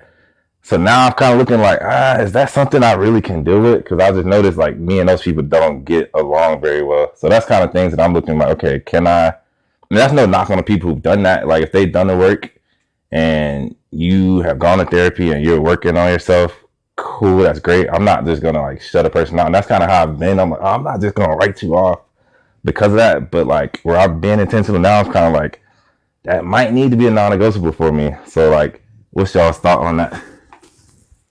I'm going to go back to business. You're great in business. You're a businessman. So what do you want your business structure to look like? How do you want that to navigate? You know how you have a 5-year, a 10-year, and 20-year plan? Mm-hmm. All of those plans change.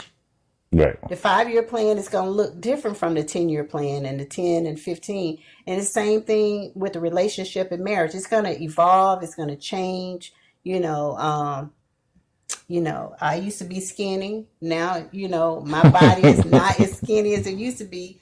And same with your dad. So we have to know how to navigate through that. So I would say, as a man, and you're looking for this quote unquote perfect person, what do you want that business to look like? How is she going to complement you? Now, I will say, I've been praying for, my future daughter-in-law and my future son-in-law for years. So I'm allowing the Holy Spirit, the Lord, to lead in that. So I'm believing that the person that is meant to be in this family will come. And I know that for men, you already know who you want.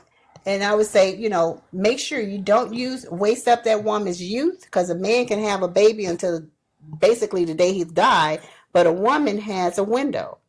And so that's part of that business structure too. What do you want your business to look like? That business includes children. That business includes financials. So I would say not just look at it as a business transaction, but what do you want that business to look like? Yeah, and like I said, I'm definitely a lot more clear on it now. Like, definitely, when you actually say, "Hey, I'm going to be intentional. How can I be the best version? How can I be the best partner?" It definitely helps a lot. And what's the purpose of the thing? What's the purpose? Why are you dating? Why do you want to date? What's the purpose? I think definitely for me is just to have that ultimate union, right? Where because I feel like I have a lot of knowledge to give children and to the world, right? And like, I can't do that without a great partner, right? Raising kids. And then also, who doesn't want a best friend? And they can just I want to be able to conquer the world and not be out distracted. Because when you're by yourself, you tend to do things that are distractions just because you don't want to be bored and lonely. Like say for instance, you may go out, or you might be, but it's at night, during the day, you might be going out trying to find somebody, or going to do these things. He said he just shot his fans. Right. But you might go out and do things like trying to court people and stuff. You're spending money doing things. But if you're in a relationship, then it's like, okay, well, we can go stay and work on this. We got a goal. We're working on something together. We building. So for me, it's like somebody to build it, having that best friend.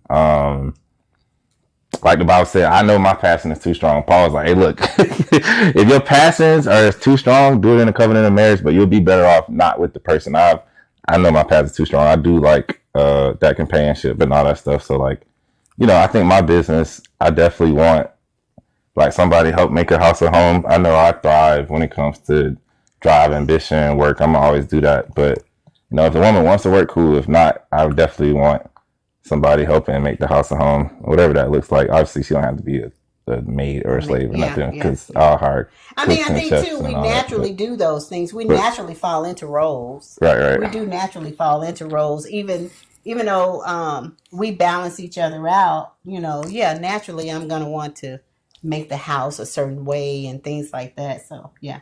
I mean, once again. But I think you'll know when you meet that person. I think you'll know. You will. You'll know. And starting off, like you said, people had the question about advice for newlyweds. Mm-hmm. You have to make sure you have that understanding that things gonna change. Things are gonna change, but it's a journey. Mm-hmm. It's not a sprint. Whether you are married or single, life is a journey. Mm-hmm. There'll be ups, there'll be downs. And it can be fun. But if you are committed,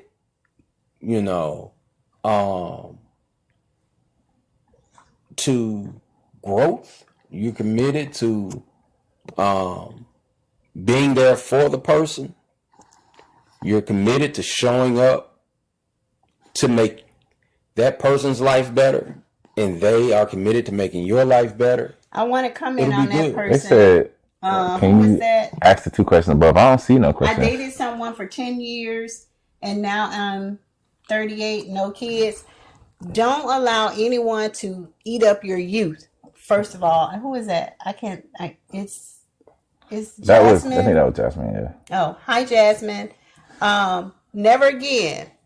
It stops today. And don't feel bad that, you did invest that time, because that's what we do. We are nurturers.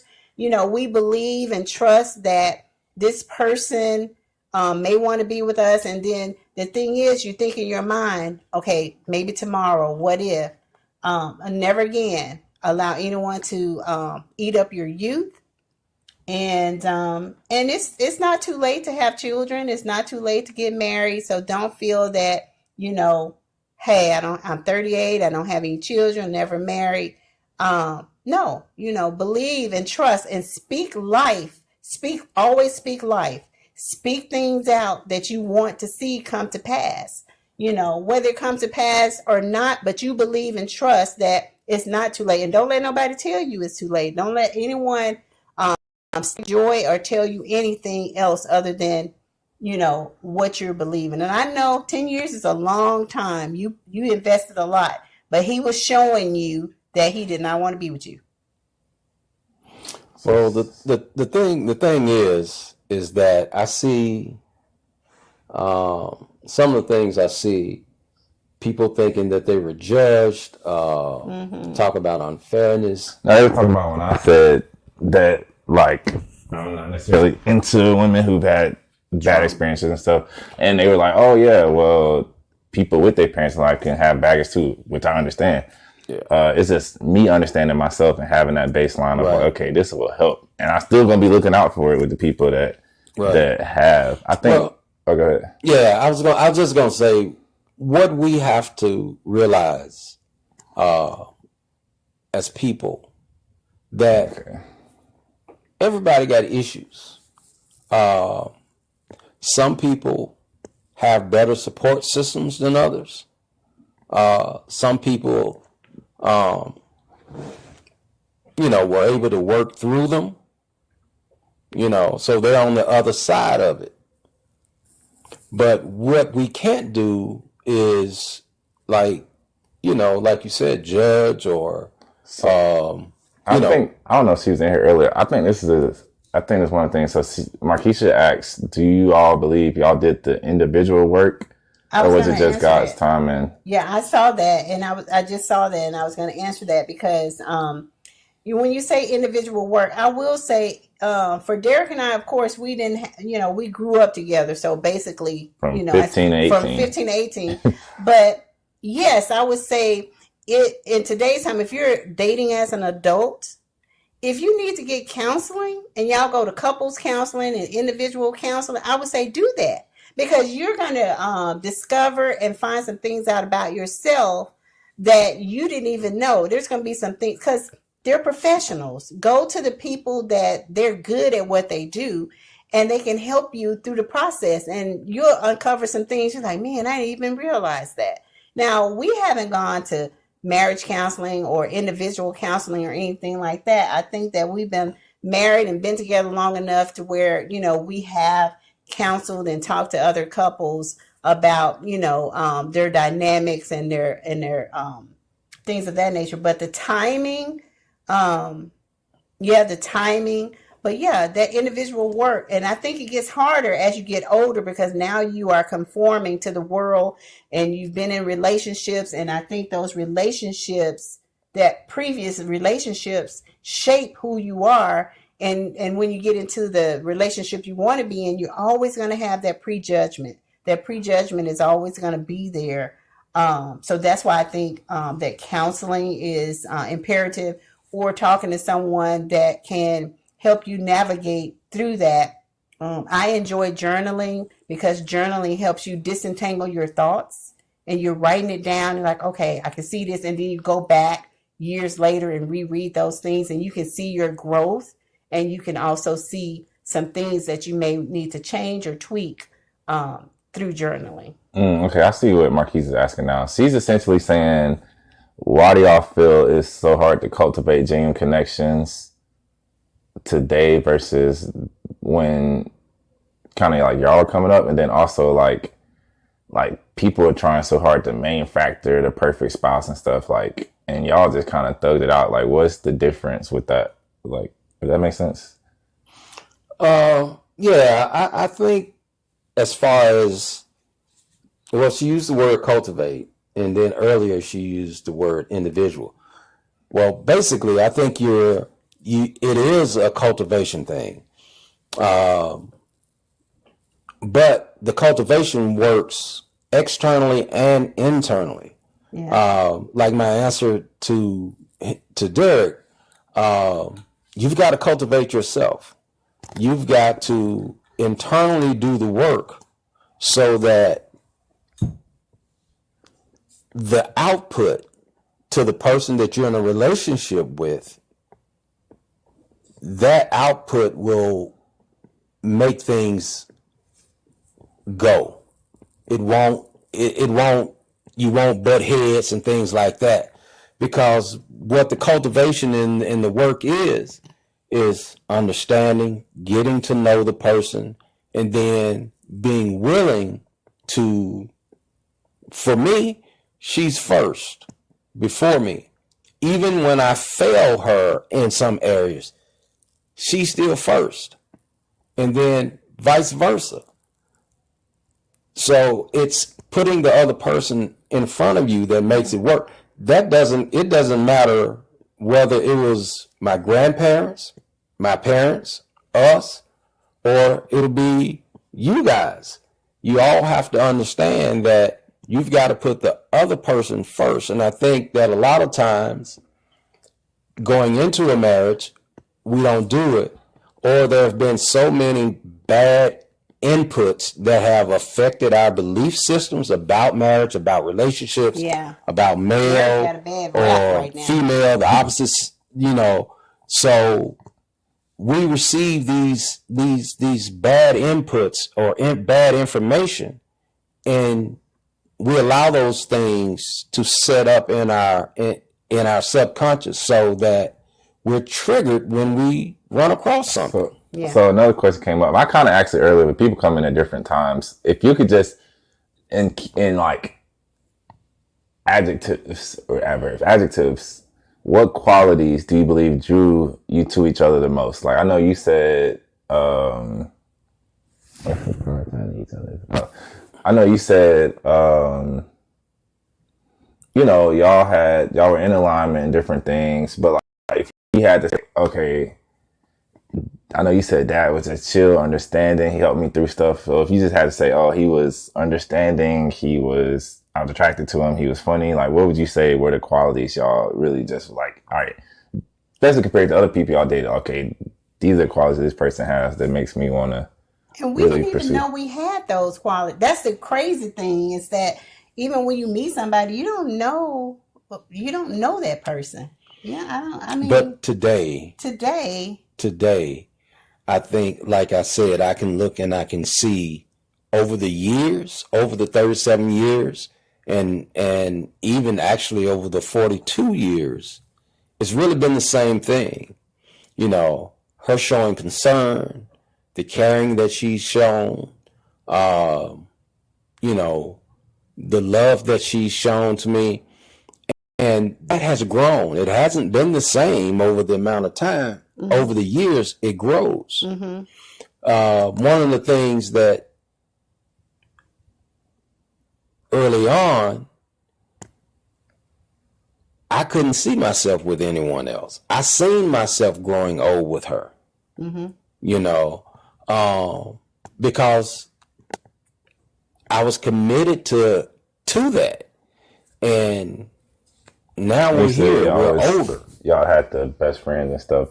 And then what would you say? So I'm thinking, like, just think of it in qualities like, hey, I think y'all said we can talk for hours. We can talk for hours. We care for each other. We're understanding. We take accountability. I like him. I love him. I enjoy how he treats me. I feel safe and comfortable around him. I don't feel threatened. So those qualities that we look for, as women, to feel safe, to feel secure.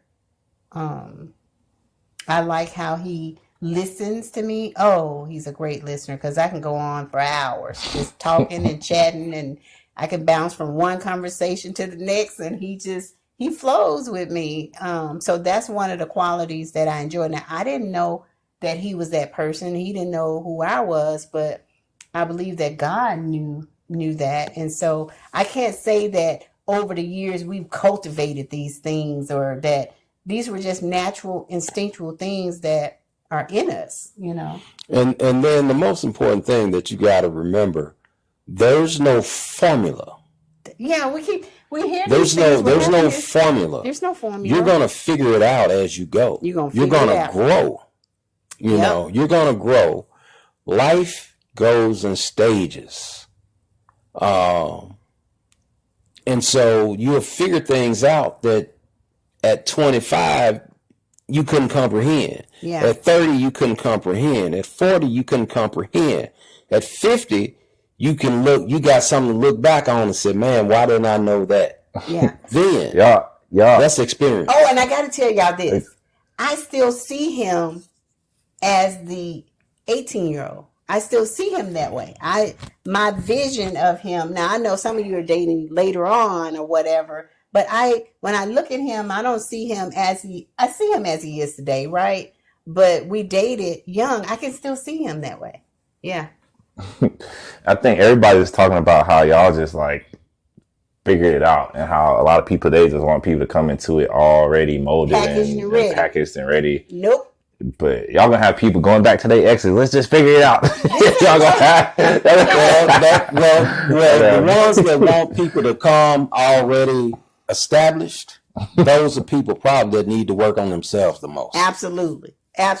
This ain't no ready-made cake. You bring all the ingredients. Somebody gonna bring some. You bring the eggs and let him bring the flour, and y'all mix it together, and you're gonna have a nice cake. You got to work. Somebody said, what season of marriage required the most faith?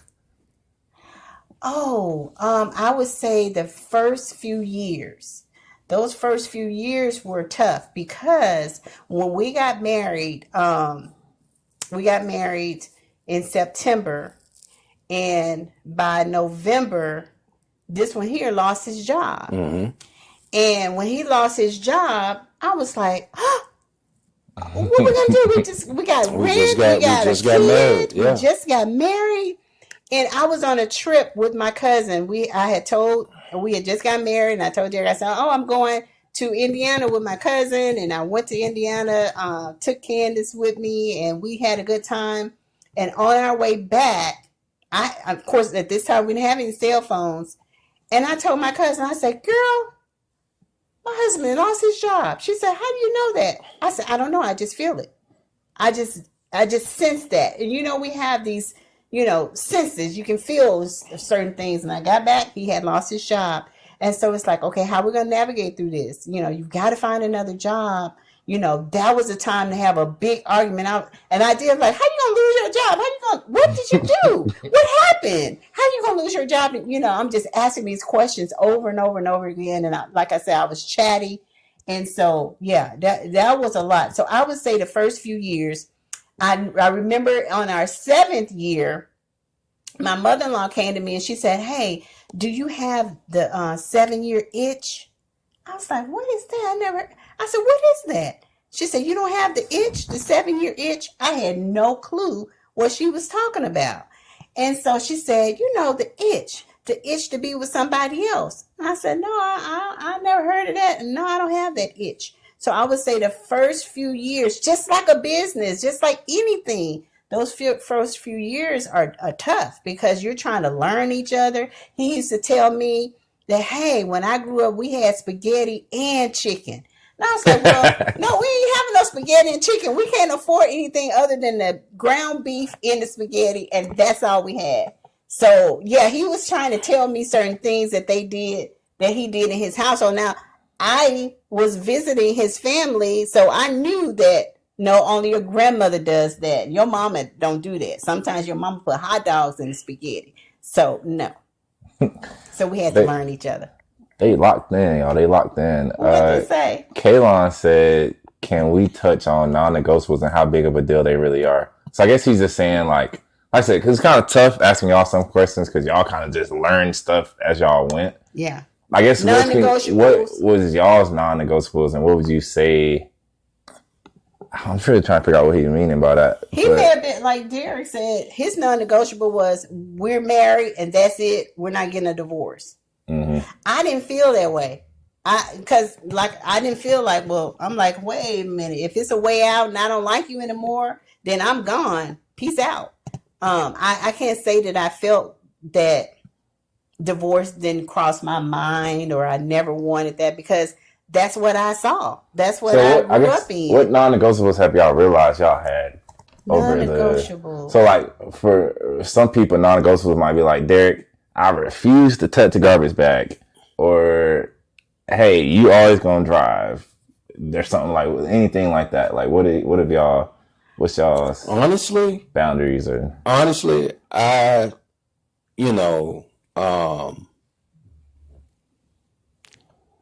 they're very few, because you say everything's negotiable. No. I would say pet peeves. Right. I think pet peeves would be better, because when we first got married, one of the pet peeves with me was that Derek didn't take out the garbage, or certain things that, he's very laid back, so he wasn't quick to do certain things. With me, it's like, it needs to be done right now. I need it done now. Not tomorrow, not next week. And so I had people around me too, older women. I remember one particular lady, her name was Shirley, and we used to walk. So she was like 40 years older than me. And she told me, she said, honey, is that the only thing you're going to have an argument over garbage? And then I'm like, oh, that makes sense. She said, honey, leave that garbage. Because when he come in the house and he starts smelling it, because if you get upset, what happens? You're arguing, you're mad, and what do you end up doing? I said, I take the garbage out. Great. So now you're teaching him and training him what to do. So he knows that if you're upset and you're going to fuss, but you're still going to take the garbage out, but you want him to do it, then just leave the garbage. And I did that. Oh, man, we were suffering in that house. It was smelling so bad. And he got home. I'm talking about Candace and I. And he got home. He's like, oh, what's that smell? You didn't take the garbage out? I didn't open my mouth, because she had told me. She said, don't say a word. Just don't make an argument out of nothing. That's frivolous.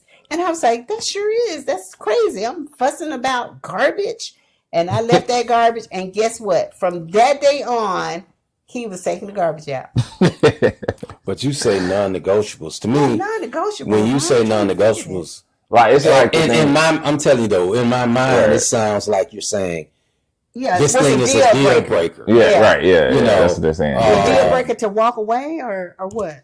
I mean, like I said, it's kind of hard to ask y'all, but like, it's just kind of like, what are the things that y'all are like, hey, we're not going to be successful if this is happening. But then somebody else had asked, how has wise counsel contributed to y'all's marriage or friendships? Like, either church people or just leaning on, I guess you say y'all never went to therapy, so like, but you still get counsel. Yeah, we got counsel people around you. Mm-hmm. And through, remember, Pastor Holloway would teach on it, marriage. Right. Yeah. Pastor Holloway, when he did a year long on the home, on the Christian home. Yeah. So that was every Sunday? Every Sunday for a year. When he did a series. When he did a series. It was a year-long series. Yep, he did a year-long series, and it would be called the Christian Home. So that Christian Home entailed singles, it entailed single parents, and it entailed husband and wife. Right. And so we learned a lot and locked in a lot on that. So we learned a lot on that. But as far as negotiables and all of that, deal breakers, I would say if you're at that point to where it's a deal breaker, that's not the person. You move on. You let it go. You don't keep going back and forth to saying, hey, if this person does that, and the moment they do it, because now you put stipulations on the relationship. Right. And then, and then you gotta, what's your motive for your deal breaker? What's your motive for your non-negotiable? Yeah. What's your motive for your non-negotiable? Because there's something behind your motive. There's something there. It's something there. And vice versa for the other person. They may have a deal breaker. What's the motive behind it? What's your driving factor to say, this is non-negotiable for me? If you do this, I ain't going to deal with you. Everybody has different opinions of it. I think, they're talking about from a standpoint of like before dating, but y'all have been together for a while and y'all was so young, y'all didn't have it. But y'all will obviously be loyalty, like y'all got to be loyal to each other. Y'all have to stay connected to God. Those would be considered. Oh, I got you. Yeah. So, even in that though, like you've got to understand that you can't. I can't keep him from sinning. I can't go in and say I'm going to be this watch person. I know some people, like I hear. But I don't really think that's the direction that they're in with it. I don't know what these shooting. But no, though. I mean, but think about how people look in their cell phone. They're checking folks' phones and they're looking to see who they talk to. But the thing is, all that kind of stuff. We're all shaped by something. Yeah, we're all shaped by something. There's an experience we had. There's something we seen, something we heard, something we experienced that shaped our belief system so that we may say, hey, I can't deal with this person if they do this. I can't deal with this person if they do that. And so that's why I say you have to find out what's your motive behind your non-negotiable. Because if you're non-negotiable, let's say is you as a man and you want a woman that you're going to get into a relationship with, she has to, let's say, maintain a certain look. It's non-negotiable. If you ain't looking like a trophy all the time, we've heard those. We've heard those, or just whatever, But what makes that your non-negotiable? Yeah. Because we got to understand, everybody got issues. You want to put a non-negotiable on someone, and you got issues that you ain't even fixing. But you want to say this is a non-negotiable for that person. Yeah. We all have things that impacted us, that influenced us, that we don't even realize. But it takes growth. It takes unveiling those things about ourselves. And then the lens that we see the other person through will change. Mm-hmm. Not that we're changing the other person. We're changing our lens. Yeah. Doesn't mean they changing their behavior. Because we're not saying let someone run roughshod, do anything they want to. That's not what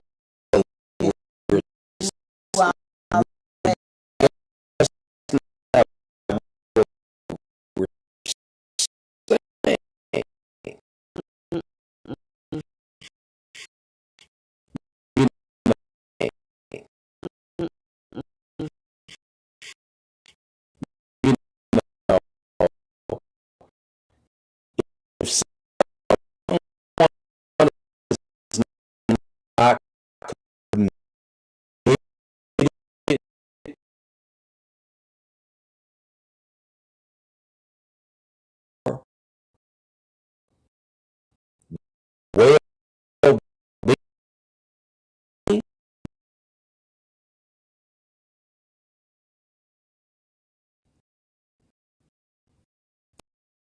okay. That's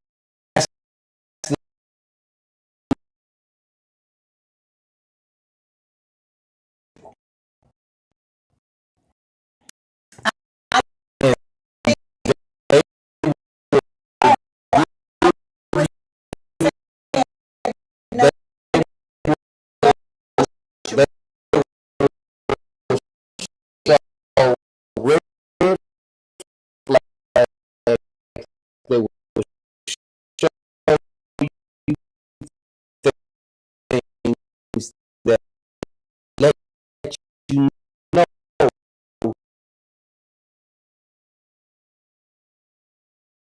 now I committed to your well-being.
y'all.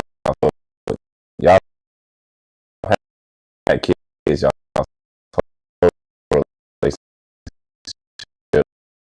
But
I think I figured out my house Wi-Fi. Yeah, AT&T trash. My house Wi-Fi. Yeah, AT&T trash, y'all. That's all I can say, y'all. That's all I can say.